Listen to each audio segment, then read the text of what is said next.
আগামীকাল মনে হয় যে সেটি করা যাবে না, কারণ সকাল 7টার পরে আর প্রচারণা অংশগ্রহণ করা যাবে না। যাই হোক, পুরো বিএনপি আজকের এই সমাপনী জনসভাটা অত্যন্ত সফলভাবে করতে পেরেছেন, সেই জন্য ধন্যবাদ জানাই। আজকের সভার সম্মানিত সভাপতি, আমাদের অত্যন্ত প্রিয় মানুষ, আমাদের মুরব্বী জনাব হুমায়ুন কবির সরকার উপস্থিত আছেন। এই শ্রীপুর উপজেলা বিএনপির প্রতিষ্ঠাতা সভাপতি, যার প্রতিষ্ঠার কারণে কিন্তু আজকে আমরা বিএনপি করতে পারছি।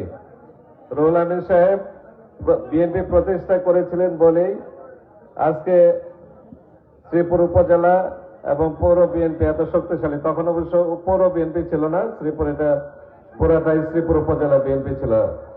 আমাদের শ্রদ্ধেয় সকলের মুরব্বী, আমাদের অভিভাবক মাওলানা রুহুল আমিন সাহেব উপস্থিত আছেন। আরেকজন বিএনপির প্রতিষ্ঠাকালীন সদস্য, বিএনপির সাবেক সভাপতি আলহাজ সিরাজউদ্দিন কাইয়া উপস্থিত আছেন। আমাদের জোটে যোগ দিয়ে যে সংগঠনটি আমাদের জোটের কর্মসূচিকে সমর্থন জানিয়েছেন এবং আমাদের এই জোটকে সমৃদ্ধশালী করেছেন, একটি অত্যন্ত প্রবীণ রাজনৈতিক দল, যার বয়স 106 বছর, জমিয়তে ইসলামীর আমাদের শ্রীপুর উপজেলায় যিনি প্রার্থী হয়েছিলেন জনাব আবু বকর সিদ্দিক মরল উপস্থিত আছেন। আমাদের আরেকজন সিনিয়র নেতা জনাব আবুল মনসুর মন্ডল, আমাদের হিট বাংলাদেশের নির্বাহী পরিচালক, এবং যত এনজিও সংগঠন আছে তাকে কিন্তু লাগবে আপনার উন্নয়নে, চিনে রাখেন। আনোয়ার হোসেন, শরীফ সিদ্দিকী সহ আমাদের আবুল হোসেন প্রধান সহ আমাদের অনেক নেতৃত্ব, আমাদের আনোয়ার হোসেন ব্যাপারী আমাদের সিনিয়র যুগ্ম আহ্বায়ক, এবং আমাদের সদস্য সচিব বিল্লাল হোসেন ব্যাপারী, আমাদের যুগ্ম আহ্বায়ক জনাব অ্যাডভোকেট আহসান কবির সহ আমাদের বিভিন্ন পর্যায়ের অনেক নেতৃবৃন্দ, আমি সবার নাম বলতে পারলাম না, সবাই আপনাদের পরিচিত এবং সবাই আমাদের খুবই আপনজন। আমি প্রথমে বক্তব্যের শুরুতে আমি মহান মুক্তিযুদ্ধে যাদের আত্মত্যাগের মাধ্যমে আমরা এই স্বাধীন বাংলাদেশ পেয়েছি, সেই মহান মুক্তিযুদ্ধের শহীদদের প্রতি এবং যেসব মা বোনের ইজ্জতের বিনিময়ে এই দেশ একটি মুক্ত বাংলাদেশ পেয়েছি, তাদের স্মরণে তাদের আত্মত্যাগের প্রতি শ্রদ্ধা জানাচ্ছি। আমি শ্রদ্ধা জানাচ্ছি আমাদের 90-এর স্বৈরাচার বিরুদ্ধে আন্দোলনে এবং বিগত যে জুলাই আন্দোলন হয়েছে, যেটি চূড়ান্ত আমরা বিজয় পেয়েছি 5ই আগস্টে, সেই আন্দোলনে যারা শহীদ হয়েছেন তাদের আত্মার প্রতি আমি গভীর সমবেদনা জানাচ্ছি। এবং সেই তরুণ ছাত্র সমাজের প্রতিনিধিরা, তরুণরা যারা তাদের জীবনের সর্বোচ্চ ঝুঁকি নিয়ে আমাদের এই আন্দোলনকে সফল করে আজকে একটি সুষ্ঠু নির্বাচনের দেশে আয়োজন হতে যাচ্ছে না, তাদের আত্মত্যাগের ফলে আমি তাদের প্রতি গভীর শ্রদ্ধা জানাচ্ছি। আমি গভীর শ্রদ্ধা জানাচ্ছি মুক্তিযুদ্ধের মহানায়ক, স্বাধীনতার মহান ঘোষক, আমাদের আদর্শের যিনি জনক, বাংলাদেশ জাতীয়তাবাদী দলের প্রতিষ্ঠাতা শহীদ প্রেসিডেন্ট জিয়াউর রহমানের প্রতি শ্রদ্ধা জানাচ্ছি, যার হাত ধরে আমার ব্যক্তিগতভাবে যার মাধ্যমে রাজনীতিতে আসা আমাদের দেশনেত্রী বেগম খালেদা জিয়ার প্রতি সদ্য প্রয়াত দেশনেত্রী বেগম খালেদা জিয়ার প্রতি শ্রদ্ধা জানাচ্ছি। আমি গভীর শ্রদ্ধার সাথে স্মরণ করছি যে নেতা এবং যার কর্মসূচি, যিনি দীর্ঘ 17টি বছর বিদেশে থেকে এই বাংলাদেশ জাতীয়তাবাদী দলকে একটি ঐক্যের ভিত্তির উপর তিনি দাঁড় করিয়ে রেখেছিলেন এবং যিনি আজকে বিভিন্ন প্রগতিশীল কর্মসূচির মাধ্যমে দেশকে এগিয়ে নিয়ে যাওয়ার জন্য কাজ করছেন এবং সত্যিকার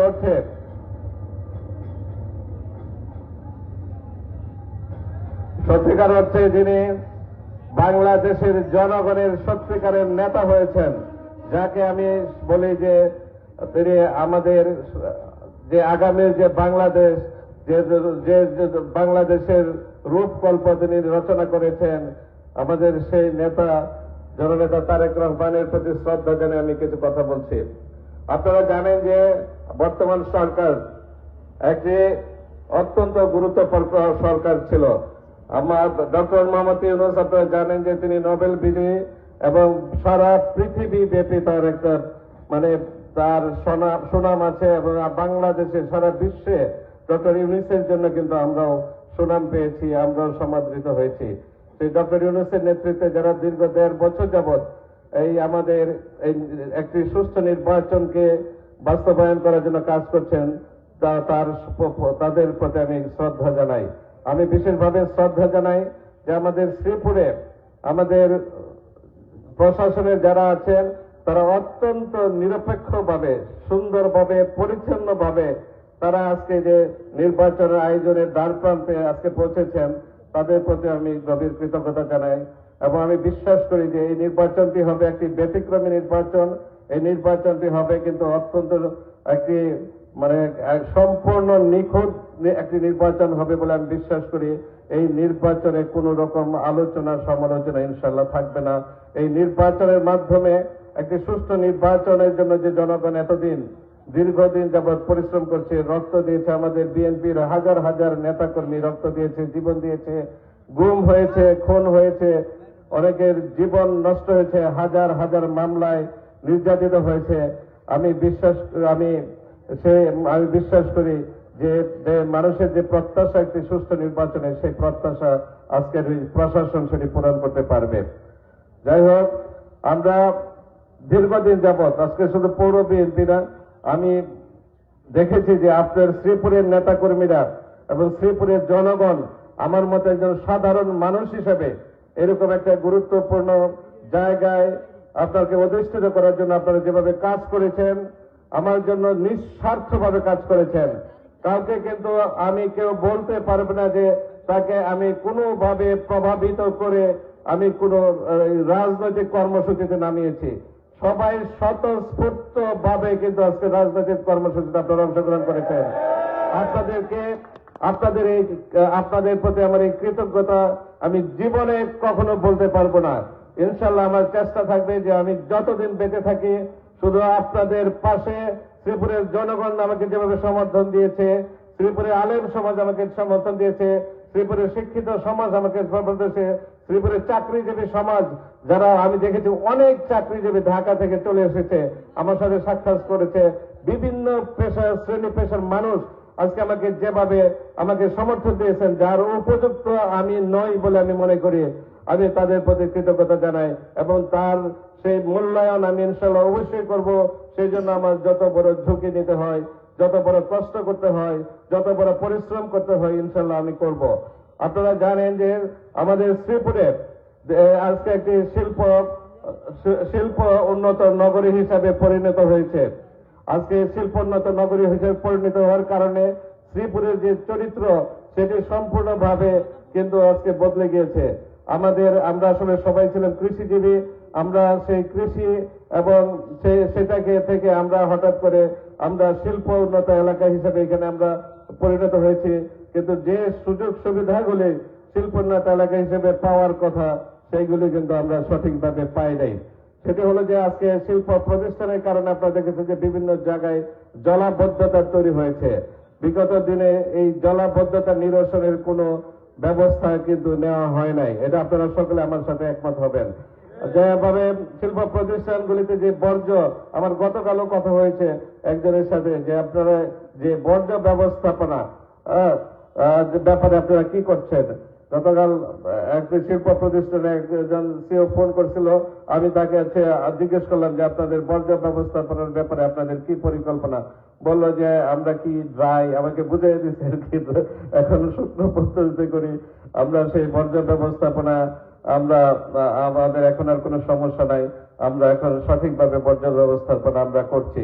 তবে আপনি একটা কথা বলে রাখি, কোন অবস্থাতেই কিন্তু আমরা শিল্প প্রতিষ্ঠানের বর্জ্যের মাধ্যমে আমাদের কৃষি জমি ক্ষতিগ্রস্ত হোক, আমাদের দেশের মানুষ ক্ষতিগ্রস্ত হোক, দেশের মানুষ অসুস্থ হোক, এটা কিন্তু আমরা কোনো অবস্থাতেই কিন্তু আমরা মেনে নিব না। আমাদের সবার আগে আমাদের পরিবেশ, আমাদের স্বাস্থ্য, সবার আগে আমাদের এখানে বেঁচে থাকতে হবে। কোনো অবস্থাতে কিন্তু আমাদের শুধু শিল্প প্রতিষ্ঠান, কোনো অবস্থায় পরিবেশ বান্ধব ছাড়া কোনো শিল্প প্রতিষ্ঠানের কে কিন্তু আমরা নিরুৎসাহিত করব। আমরা চাই শিল্প প্রতিষ্ঠান হোক, আমরা চাই শ্রীপুর শিল্প উন্নত নগরী হিসেবে গড়ে উঠুক, বাট সেটি হইতে হবে পরিবেশ বান্ধব। এই শিল্প বর্জ্যের মাধ্যমে, জলাবদ্ধতার মাধ্যমে আমাদের এলাকা বিষিয়ে উঠবে, এই অবস্থা আমরা কিন্তু করতে দেব না। আরেকটা জিনিস আপনারা লক্ষ্য করেছেন যে এই শিল্প প্রতিষ্ঠানে যে ভারী যানবাহন আছে, যে বিরাট বিরাট নর্মাল ট্রাক কিন্তু চলে না, একটা বিশাল বিশাল ট্রাক চলে। নর্মাল স্বাভাবিক যে রাস্তা করে সেই স্বাভাবিক রাস্তায় কিন্তু এই ট্রাক চলাচল করার মতো রাস্তাঘাট কিন্তু করে না। এভাবে সেই রাস্তাঘাট করার না কারণে আপনার সেই রাস্তাঘাট কয়দিন পরেই কিন্তু ভেঙে যায় এবং এই শিল্প প্রতিষ্ঠানে ভারী যানবাহন চলার উপযোগী রাস্তাঘাট আমাদের এলাকায় নাই। কাজে আমি অনুরোধ করবো, আর পরবর্তীতে যখন এই রাস্তাঘাট করা হবে তখন যেন এই ভারী যানবাহন চলাচলের উপযোগী হিসাবে রাস্তাঘাট করা হয়, সেই দিকে আমাদেরকে কিন্তু নজর দিতে হবে। আপনারা জানেন যে এই শ্রীপুরে কিন্তু আমাদের উন্নত মানের কিন্তু শিক্ষা প্রতিষ্ঠান, আপনার যে সরকারি শিক্ষা প্রতিষ্ঠান, প্রাইভেট কিছু আছে, অনেক কিন্ডার গার্ডেন স্কুল আছে, অনেক প্রাইভেট প্রতিষ্ঠান আছে, কিন্তু সেগুলি কয়েকটি হাতে গোনা। কিন্তু আপনার ভালো পড়াশোনা করার উপযোগী কোন সরকারি শিক্ষা প্রতিষ্ঠান কিন্তু শ্রীপুরে গড়ে ওঠে নাই। এটা আপনারা আমার সাথে একমত হবেন। যাদের সামর্থ্য আছে তারা নিয়ে আপনার তাদের সন্তানদের নিয়ে উত্তরায় নিয়ে আপনার মাইলস্টোন অথবা রাজক সহ বিভিন্ন শিক্ষা প্রতিষ্ঠান তাদেরকে পড়াশোনা করা হয়। কিন্তু আমাদের যাদের সামর্থ্য নাই তাদের সন্তানদের কিন্তু শ্রীপুরে যেন তেন ভাবে যে কোনো শিক্ষা প্রতিষ্ঠান আমাদের পড়াতে হয়। আমরা কিন্তু চাই যে শিক্ষা ব্যবস্থাকে সর্বোচ্চ গুরুত্ব দিয়ে, আমি মনে করি যে শিক্ষা আমার কাছে সর্বোচ্চ অগ্রাধিকার এবং শিক্ষা ব্যবস্থাকে আমি সর্বোচ্চ গুরুত্ব দিয়ে এখানে সাধারণ মানুষের যেন সাধারণ সন্তানদের সকল মানুষের সহজলভ্য একটা শিক্ষা প্রতিষ্ঠান আমরা গড়ে তুলতে চাই, মানসম্মত শিক্ষা প্রতিষ্ঠান আমরা গড়ে তুলতে চাই। আপনারা জানেন যে আমাদের শ্রীপুরে 31 শয্যার হাসপাতাল একটি, আপনারা জানেন যদি দাঁড়ান, আই নো ইট, 50 শয্যা আছে সেটা আমি জানি। 31 শয্যার সম্পূর্ণ সুবিধা, নামে মাত্র 50 শয্যা। হেলথ সেক্টর সম্পর্কে আমাকে শিখাবেন না, স্বাস্থ্য সেক্টরে আমি হাফেজ, কথাটা বুঝছেন? স্বাস্থ্য সেক্টর আমার মুখস্থ, কোথায় কি স্বাস্থ্য সেক্টর কি করতে হবে আমার জানা আছে। এখানে নাম মাত্র 31 শয্যার হসপিটাল, প্রতিদিন আউটডোরে রোগী দেখে 1200 থেকে 1500 রোগী দেখে, 1200 থেকে 1500 রোগী। এখানে ডাক্তার ছিল না, আমি ডাক্তারের ব্যবস্থা করেছি, আমি ডিজি অফিসে গিয়েছি, ডিজি সাহেবকে বলেছি, আমি বলেছি যে আমার এখানে 500 শয্যার হসপিটাল। আমাকে বলেছে যে বাচ্চু ভাই আপনি এখন কিন্তু আপনি এই সরকারের আমলে কিন্তু এটা আপনি একটু দরখাস্ত রেখে যেতে পারেন, বাট এটা কিন্তু আপনি এগিয়ে নিয়ে যেতে পারবেন না।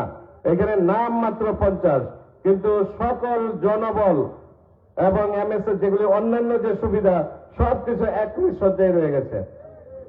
কাজে আমি 50 শয্যা খালি নাম বললে ওইখানে লিখে রাখছে 50 শয্যার হাসপাতাল, লিখে রাখলে 50 শয্যা হয় না। এবং যে খোঁজ নিয়ে দেখেন যে কথা 50 শয্যার যে সুযোগ সুবিধা, হ্যাঁ কিছু মেডিকেল স্পেশালিস্ট সার্জন বা কিছু লোক মানে ভালো ডাক্তার এখানে পোস্টিং হয়েছে, এটা আমি স্বীকার করি। যাই হোক, তো আমাদের আজকে এই 50 বললাম 50 শয্যায়, পরে উনি রাগ করবে যে 50 শয্যা বললাম ওনার হসপিটাল, তো 50 শয্যা ধরলাম। 50 শয্যার হাসপাতালে আমাদের শ্রীপুরের জনসংখ্যা কত? হ্যাঁ, 29 লক্ষ জনসংখ্যা শ্রীপুরে, 29 লক্ষ। 7 লক্ষ লাভ করে শ্রীপুরি যারা আর কি, আর 22 লক্ষ হলো যারা এখানে এসে বসতি করছে, ফ্যাক্টরিতে চাকরি করে, এখানে থাকে, এখানে বহিরাগত যারা আসছে, বহিরাগত বলতে চাই না আমি, তারাও আমাদের অংশ, আমাদের দেশের মানুষ, তারাও আমাদের ভোটার। আমি 29 লক্ষ জনগণের জন্য এই হাসপাতাল। এবং আপনার গাজীপুর সদরে, যেটা আমাদের নির্বাচনী এলাকার অংশ, গাজীপুর সদর যেখানে গাজীপুর 3-এর অংশ, মির্জাপুর, ভাওয়ালগড়, পিরুজালি, ওইখানে জনসংখ্যা 18 লক্ষ। 18 লক্ষ জনসংখ্যার জন্য একটা হাসপাতালও নাই, একটা হাসপাতালও নাই। আমি বলি আমি গত 1.5 বছর একদিনের জন্য আমি ঢাকা যাই না, যদি কোনো জরুরি বিষয় ছাড়া একদিনের জন্য সকাল থেকে আরম্ভ করে রাত্রে 8টা 9টা পর্যন্ত আমি সাধারণ মানুষের সাথে মিশছি, সাধারণ মানুষের সমস্যা শুনেছি, সাধারণ মানুষ কি বলে, কি চায়, কি ডিমান্ড আমি জানি। কাজে আমি দেখেছি যে মানুষ যখন আসে তারা এই চিকিৎসা, মানুষের সেই চিকিৎসা, সুচিকিৎসার ব্যবস্থা নাই, সুশিক্ষার ব্যবস্থা নাই, আমাদের সামাজিক নিরাপত্তা নাই, মানুষের জায়গা জমি নিয়ে যে গন্ডগোল, জায়গা জমি নিয়ে যে সমস্যা মানুষের, এটা আগামী 20 বছরে সমাধান করতে পারবেন না। আমি স্পষ্ট করে বললাম 20 বছরে যে সমস্যাগুলি তৈরি হয়েছে বিগত দিনে, আগামী 20 বছর লাগবে এগুলি স্বাভাবিক অবস্থায় আনতে। তারপরে আপনি উন্নয়নের কথা পাইবেন বা সামনের দিকে এগিয়ে যাওয়ার কথা পাইবেন। এটা বললাম আমি কথাটা, এটা বাস্তবতা। আমরা তৈরি করেছি, এইগুলি আমাদের হাতে তৈরি, এই সমস্যাগুলি আমরা তৈরি করেছি। আমি দেখেছি আমার কাছে কবরস্থানের জায়গা চেয়েছে, যে আমাদের কবর দেওয়ার লোক, আমরা খাস জায়গায় থাকি, আমাদের কবর দেওয়ার জায়গা নাই। আমার কাছে কবরস্থানের কতটা অবস্থা আমাদের খারাপ হইলে আমাদের কাছে কবরস্থানের জায়গা চাইতে পারে মানুষ, আমাদের অবস্থাটা কোথায় গিয়ে দাঁড়িয়েছে। কাজে কথা বললে আমি সারা দিন রাত বলতে পারবো, কারণ সারা দিন রাত আমি মানুষকে নিয়ে আছি, সারা দিন রাত মানুষকে নিয়ে আছি, এলাকার মানুষকে নিয়ে আছি। আমি ভয়ে থাকি, আমি সারাদিন যখন সকালে বসি মানুষের সাথে ভয়ে থাকি যে কখন একটা জায়গার সমস্যা নিয়ে আসবে, যেটা কিভাবে সমাধান করতে হবে। আমার আসলে সত্যি আমি মানে পাজল রয়ে যাই যে এই সমস্যাগুলি কিভাবে সমাধান করবে। মানুষের সামাজিক নিরাপত্তা নাই, সামাজিক নিরাপত্তা শূন্যের কোথায়। সামাজিক ন্যায় বিচার প্রতিষ্ঠিত করতে হবে, সামাজিক ন্যায় বিচার প্রতিষ্ঠিত করতে হবে, তা না হলে হবে না। তাহলে মামলা, হামলা, সন্ত্রাস বন্ধ হবে না। কল্যাণকামী রাষ্ট্র প্রতিষ্ঠা করতে হবে, সত্যিকার অর্থে কল্যাণকামী একটি রাষ্ট্র প্রতিষ্ঠা করতে হবে, বৈষম্যহীন রাষ্ট্র প্রতিষ্ঠা করতে হবে। মানুষের যে বৈষম্য, 7 লক্ষ শ্রীপুরের মানুষ আর 22 লক্ষ বাইরের মানুষ, 29 লক্ষ মানুষ থাকবে কেমনে, এখানে বসবাস করবে কেমনে, তাদের মধ্যে যদি সামাজিক সৌহার্দ্যপূর্ণ পরিবেশ তৈরি না হয়, এই 7 লক্ষ আর 22 লক্ষের মধ্যে সামাজিক সৌহার্দ্য তৈরি না হয়, তাহলে কিভাবে বসবাস করবেন এই এলাকায় বলেন? ঝগড়া জাতি ফ্যাসাদ লাগেই থাকবে।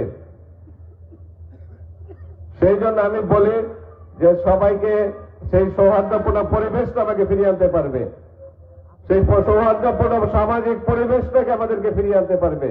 আমাদেরকে সামনে এগিয়ে যেতে হবে, আমাদের পিছনে ফিরে তাকানোর কোনো ব্যবস্থা নাই, সত্যিকার অর্থে নাই। আমরা আর যে খারাপ অবস্থায় আমরা আছি, এর চেয়ে খারাপ হওয়ার আর কোনো সুযোগ আমাদের নাই, তাহলে আমাদের অস্তিত্ব থাকবে না। কাজে আসুন, 12 তারিখে নির্বাচন হবে। আমি প্রত্যাশা করি এই নির্বাচনে আপনারা যে শ্রম দিয়েছেন, দলকে পুনর্গঠন করার জন্য যেভাবে পরিশ্রম করেছেন, এটা ইতিহাসে বিরল, ইতিহাসে বিরল। আমি তো সব জায়গায় গল্প করি, শ্রীপুরের কোন মানুষকে রাস্তায় নামাইতে কোনদিন আমাকে কোন রকম কাউকে কোনো পারিশ্রমিক দিতে হয় না, কারো টাকা পয়সা দিতে হয় না, কিছু দিতে হয় না, বরং আমি রাগ করি উল্টা। তারা বিনা পারিশ্রমিকে শুধু দলের স্বার্থে জিয়াউর রহমান, খালেদা জিয়া, তারেক রহমানের উপর আস্থা রেখে মানুষকে তো আজকে বিএনপি করে। মানুষের এখন আস্থা তারেক রহমান আগামী দেশে একটা সুন্দর বাংলাদেশ করবে, এই উপরে এই আস্থা থেকে কিন্তু আমাদের নেতা কর্মীরা, সাধারণ জনগণ কিন্তু রাস্তায় নামে, অন্য কোনো কারণ নাই। আমি যদি টাকা পয়সা লাগতো রাজনীতি করতে, তাহলে আমি ডাক্তার পাচ্ছি রাজনীতি করতে পারতাম না। আমি একটা সাধারণ পরিবারের সন্তান, সাধারণ কৃষক পরিবারের সন্তান, আমার কোনো অর্থনৈতিক ভিত্তি নাই, আমরা চাকরিজীবী পরিবার। আর তারপরে শেখ হাসিনা আবার চাকরি খেয়ে ফেলছিল আরো কত বছর আগে, 13 বছর আগে, 14 বছর আগে আবার চাকরি খেয়ে ফেলছিল। কাজে এই চাকরি ছাড়াই চলছে। কাজে আমি এই পরিস্থিতিতে আপনাদের প্রতি কৃতজ্ঞতা জানাই, ধন্যবাদ। আজকে সকালে সদরে গেছে আপনার একটা মিছিল করতে, হাজার হাজার মানুষ, বিকে বাড়ি মানুষ, একদম মানে বিকে বাড়ি বুঝছেন তো, চিনতে পারছেন তো, হেই মিয়ার বাড়ির কাছে হেন আর কি, ওইখানকার একটা মেয়ে আছে না, যে শ্রীপুরে এসে সব আমার সদরে ভোট, সব আমার সদরে যায়, এখন শ্রীপুরে সব ভোট আমার, আমি হাসুন না কান্দন পাচ্ছি না। তো হেই মিয়ার এখানে সকালে গেছে, হাজার হাজার পুরুষ মহিলা মিছিল করছে। আমি ওইখানে উপস্থিত থেকে প্রথম কথা বলেছি। তারপরে জানাজায় গেছি, তারপরে গাজীপুর বাজার থেকে শৈলাদ বাজার পর্যন্ত 2.5 কিলোমিটার মিছিল করছি। তারপরে তেলিহাটিতে জৈনা বাজার থেকে লড়াই বাজার হয়ে মিছিল করছে। তারপরে এখানে মিটিং করছে। তারপরে মোতালে বাজার গেছে রাজাবাড়িতে মিটিং করতে। কাজে বুঝতে পারেন আমাদের নেতা কর্মীদের উপর কতটা চাপ এবং তারা কিভাবে কাজ করতেছে। আমরা যদি আমার নিজের শরীরের চামড়া দিয়ে আপনাদের জুতা বানিয়ে দিই, তারপরে এই ঋণ শোধ হবে না, কোনোদিন এই ঋণ শোধ হবে না। আমার রক্ত দিয়ে ঋণ শোধ করতে পারবো না। কাজে আপনারা, আমি মনে করি চৌধুরী তানভীর আহমেদ সিদ্দিকী বলতেন যে আমার শ্রীপুরের কর্মীরা বাংলাদেশের সেরা রাজনৈতিক কর্মী, তাদের সাথে বলতেন। এবং আমিও সেটা বলি যে শ্রীপুরের নেতা কর্মীরা সারা বাংলাদেশের সবচেয়ে ভালো নেতা কর্মী। এবং এত নিজেদের মধ্যে একটা প্রতিযোগিতা থাকেই, এই প্রতিযোগিতা থাকাটা স্বাভাবিক। কোন অবস্থায় কিন্তু আমাদের মধ্যে প্রতিহিংসা নাই। শেষমেশ কিন্তু গন্ডগোল করা, একটু রাগ আমার একটু বেশি, এছাড়া অন্য কোনো সমস্যা নাই। আমি একটু রাগ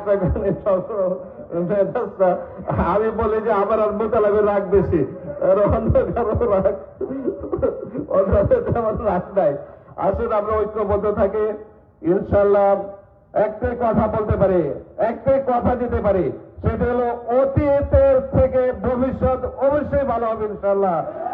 অতীতের মতো আপনারা যেভাবে দেশ চলছে, প্রশাসন চলছে, অন্যান্য সবকিছু চলেছে, ভবিষ্যতে এভাবে চলবে না ইনশাল্লাহ। আমরা ঐক্যবদ্ধভাবে আমাদের নেত্রী দেশনেত্রী বেগম খালেদা জিয়া যে বাংলাদেশের স্বপ্ন দেখেছিলেন, আমাদের নেতা জিয়া রহমান যে বাংলাদেশের স্বপ্ন দেখেছিলেন, আমাদের নেতা জননেতা তারেক রহমান যে বাংলাদেশের স্বপ্ন দেখেন, আমরা সেই বাংলাদেশ ইনশাআল্লাহ আমরা সবাই ঐক্যবদ্ধভাবে সেই বাংলাদেশ গড়ব।